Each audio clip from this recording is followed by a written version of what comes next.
Setiap pemilik rumah ingin tampilan ruangannya terlihat berwarna dan cerah. Karena jika tampilan rumah terlihat kusam, maka penghuninya pun akan tidak bersemangat dan bosan berada di rumah.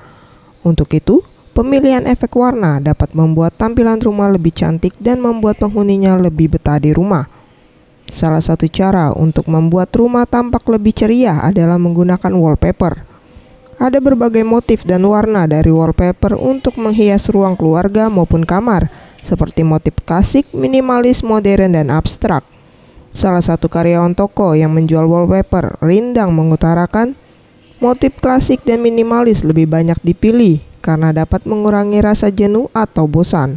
Harga yang ditawarkan mulai dari 200 ribuan hingga jutaan rupiah per gulung, dan semua koleksi wallpaper sengaja didatangkan dari Korea.